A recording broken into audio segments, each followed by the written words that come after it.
एक रैपर, एक इंजीनियर और अब एक देश का प्राइम मिनिस्टर। जी हाँ, हम बात कर रहे हैं नेपाल की राजनीति की। नेपाल की राजनीति में वो तूफान आया है जिसकी किसी ने कल्पना नहीं की थी। दोस्तों, बात है सितंबर 2025 की, जब नेपाल में चेंजेस की आग लगी थी। सरकार ने सोशल मीडिया ऐप्स पर बैन लगाया, बस युवा सड़कों पर उतर आए।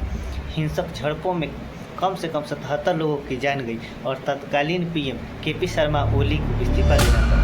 इसके बाद पूर्व चीफ जस्टिस सुशीला कार्की को इंटरिम प्राइम मिनिस्टर के रूप में बना दिया गया, जो नेपाल की प्रथम महिला प्राइम मिनिस्टर बनी थी। इनका काम था चुनाव कराना और देश को स्थिर करना। अब हम बात करते हैं 5 मार्च 2026 की घटना की। 5 मार्च 2026 को नेपाल में चुनाव हुए। 275 सीटों वाली संसद में बलेंद्र शाह की पार्टी राष्ट्रीय स्वतंत्रता पार्टी ने 182 सीटों पर जीत हासिल की। यह नेपाल की राजनीति में 1959 के बाद का सबसे बड़ा जनादेश था।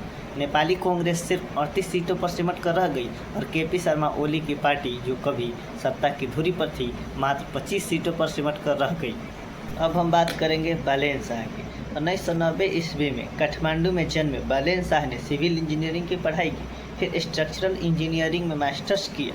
लेकिन साथ ही वो नेपाल के हिप हॉप सीन्स में धमाका कर रहे थे। उनका गाना नेपाल हास्को यानी कि नेपाल सिमिलिंग सितंबर के प्रोटेस्ट के दौरान यूट्यूब पर 1 करोड़ से ज़्यादा बार देखा गया।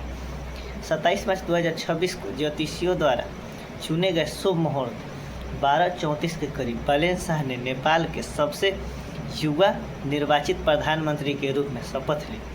Kargil endowment for international peace के अनुसार शपथ लेने के अगले ही दिन उनकी सरकार ने पूर्व पीएम केपी ओली को आपराधिक लापरवाही के आरोप में गिरफ्तार करने का आदेश दिया। Carnegie endowment for international Peace और उसी शाम 100 पॉइंट गवर्नेंस रिफॉर्म एजेंडा जारी किया।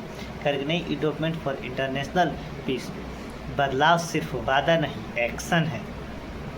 नेपाल के इस युवा ने यह साबित कर दिया कि एक रैपर से मायूर से प्राइम मिनिस्टर बालेन शाह ने साबित कर दिया कि सपने देखने वाले ही इतिहास बदलते हैं। क्या आपको लगता है कि नेपाल की यह युवा नेता सच में बदलाव ला पाएगा?